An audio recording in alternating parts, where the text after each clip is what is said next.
This is the kind of chicken soup you'd find at an Italian grandmother's house. And if you don't have an Italian grandmother, that's what I'm here for.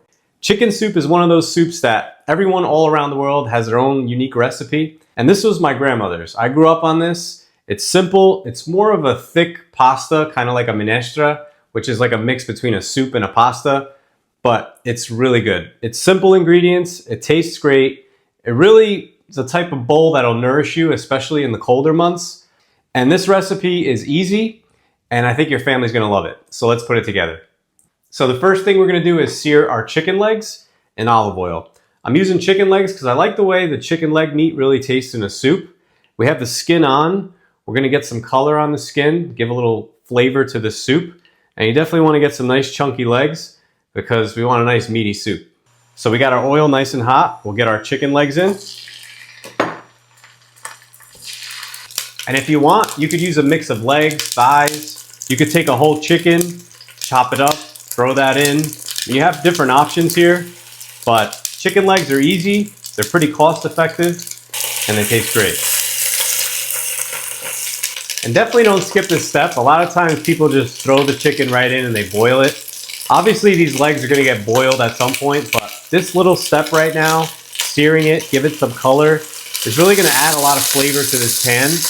And it really enhances the soup. So definitely get some chicken that has skin on, get that flavor into the soup, and I'm telling you, you're gonna love it.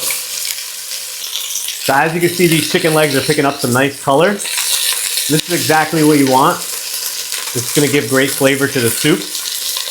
We'll give some color to the other side, and then we'll add in the vegetables.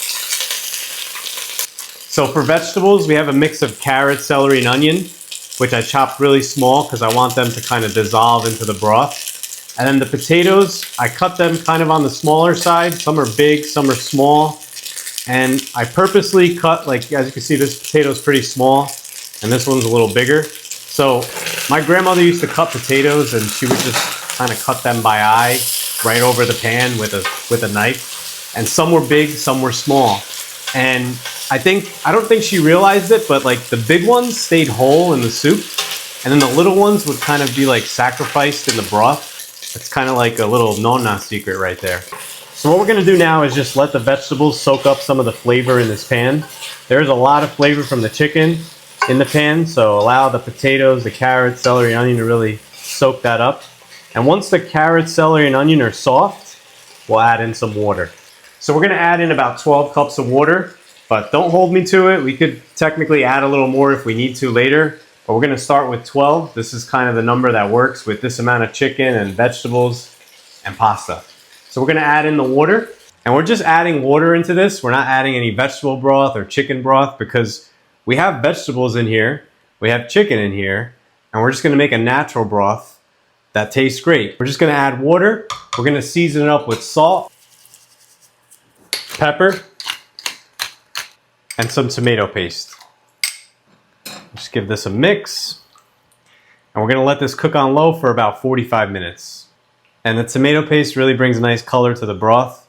It also adds that touch of tomato, which is great. So it's been about 45 minutes. And what we're gonna do now is take the chicken out and shred it.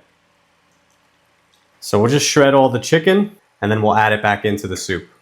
And 45 minutes is pretty much a good point where the chicken is fully cooked and it's starting to shred. So you can see this one, it's pretty much falling apart. The chicken is just shredding off the bone.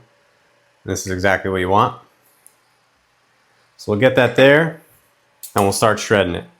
So you're just gonna kind of grab the bone and then just pull the meat off. It's not really pretty, but I guarantee you it will taste great. And if you want, you can give the chicken a little extra shred. Just kind of run your fork through it and shred it a little more so that you don't have big chunks of chicken in the soup. So we'll add this back in and we'll mix it up. So the hard work's done. We have this really flavorful broth in here. The chicken's tender. It's been about 45 minutes and we're ready to add in some pasta. So unless you're gluten-free, which this is a gluten-free soup right here, potatoes and chicken, just like that, it's perfect, but we're gonna add in some pasta. You can add in small pastas if you want, like little pastina, or you could take a pound of spaghetti and do what I'm about to do, break it. Yes, you're allowed to break pasta for soups, but I wouldn't recommend breaking this and making just regular pasta. If you're gonna break it up into little pieces, it's totally acceptable to break it up for a soup. So this is the way my grandmother used to do it. You just take the pound of spaghetti, put it in the center of the rag, and you fold over the sides, all 4 sides. And you create this little pocket in here, and you just go and fold it over and break it, just like that.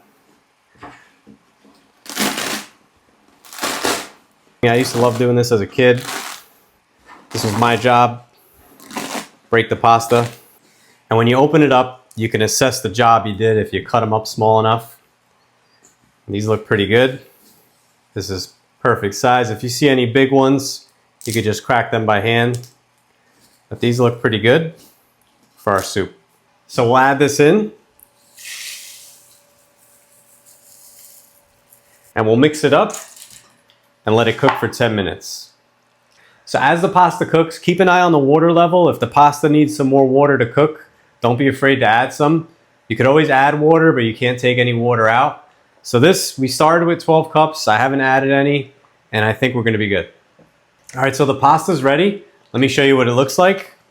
And as you can see, the pasta really absorbed all the liquid that's in here. And if you like more of a brothy soup, you could definitely add more and create a brothy soup, but this is the way I like it. So what we're gonna do now is turn off the heat and add in some cheese. And this is really the final touch that really takes this soup to the next level. This grated cheese, we're using Parmigiano. It's really gonna kick it up a notch.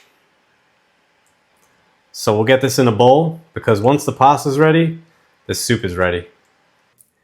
And as this sits, you really have to be careful because the pasta is going to absorb a lot of the liquid. So definitely once the pasta is ready, it's ready to be served. And if you want to wait a little bit, you could just leave the chicken with the potatoes in the pot and then add the pasta in when everybody's ready to eat. That's also a good little strategy you could do. And I like a little extra cheese on my soup, so I'll add a little more on here. The more the merrier. And that's really it. So good. You definitely want to make this one. I know it's just chicken soup, but something about chicken soup makes your house smell great. Really smells like home. And this chicken soup is actually pretty unique. It's got a different flavor to it, especially that it doesn't have that much broth. And we use the chicken legs and the cheese. I mean, it's just really, really good. It really tastes like home. You definitely have to try this recipe. And if you try it and you like it, I have another soup linked right here for a lentil soup. Check that one out. And let me know how you like my soups. Don't forget to like, subscribe, and hit the bell.